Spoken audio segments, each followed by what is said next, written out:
Baie welkom by die voorlesing van die Afrikaanse Sabbatskoolles vir blindes en swaarsiendes. Hierdie lesse word voorsien deur die Wêreldkonferensie van die Sewende Dag Adventiste Kerk. Die voorlesing van die les word aan u gebring deur SSL in samewerking met Adventiste Wêreldradio Afrikaans en word voorgeles deur Marlena Nel.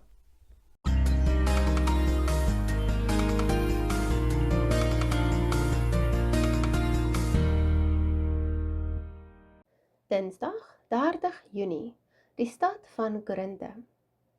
Lees Handelinge 18 vers 1 tot 3, as ook 1 Korintiërs 5 vers 9 tot 11 en 1 Korintiërs 8 vers 4. Wat kan ons hieruit aflei oor Korinthe se ekonomie, sedes en religieuse lewe? Ons lees Handelinge 18 vers 1 tot 3. En daarna het Paulus uit Athene vertrek en in Korinthe gekom. En hy het 'n Jood gevind met die naam van Aquila, afkomstig uit Pontus, wat onlangs met sy vrou Priscilla van Italië gekom het, omdat Claudius beveel het dat al die Jode uit Rome moes vertrek. Na hulle toe het hy gegaan en omdat hy van dieselfde ambag was, het hy by hulle gebly en gewerk, want hulle was tentmakers van ambag. Ons lees ook 1 Korintiërs 5 vers 9 tot 11. Ek het julle in my brief geskrywe om nie met hoereerders om te gaan nie. Dit wil sê, nie die hoereerders van hierdie wêreld of die gierigaards of rowers of afgodedienaars in die algemeen nie, want dan sou julle uit die wêreld moes uitgaan. Maar nou skryf ek aan julle om nie om te gaan met iemand wat, al staan hy as 'n broeder bekend, 'n hoereerder is, of 'n gierigaard, of 'n afgodedienaar, of 'n kwaadspreker, of 'n dronkaard, of 'n rower nie. Met so iemand moet julle selfs nie saam eet nie. Ons lees ook 1 Korintiërs 8 vers 4. Wat dan die eet van die offervleis aan die afgode betref, weet ons dat 'n afgod niks in hierdie wêreld is nie, en dat daar geen ander God is nie, behalwe een. Korinthe het 'n belangrike rol in die antieke wêreld gespeel. Dit was 'n roemryke stad wat baie welvaart uit handel bekom het. Rome het dit in 146 voor Christus in puin gelê, waarna Julius Caesar dit van 44 voor Christus as 'n Romeinse kolonie herbou het. Dit is hierdie Romeinse Korinthe wat ons in die Nuwe Testament teekom. In Paulus se tyd was Korinthe een van Athene se mededingers. Eersgenoemde het laasgenoemde selfs op vele terreine oortref. Korinthe het 2 belangrike hawens gehad.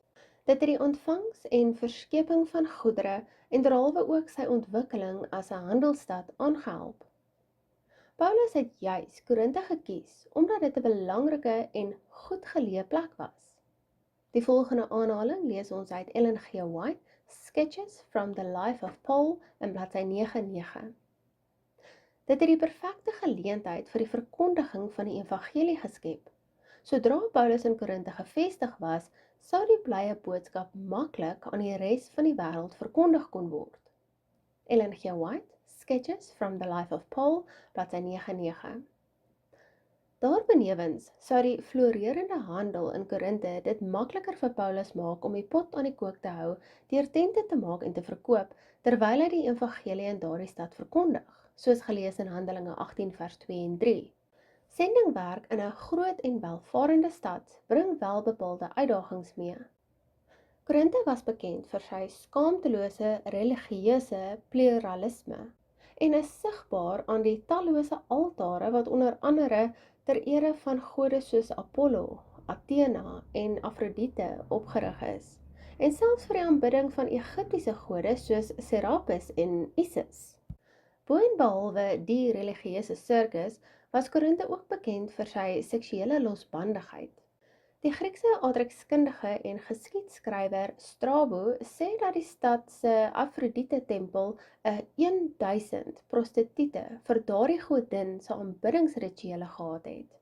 Hoewel party hoogleraars hierdie getal bevraagteken en meen dat dit tekenend van die destydse Atheense propaganda teen Korinthe was, het tempelprostitusie algemeen in die antieke wêreld voorgekom. Soos elders was seksuele losbandigheid 'n probleem in Korinthe.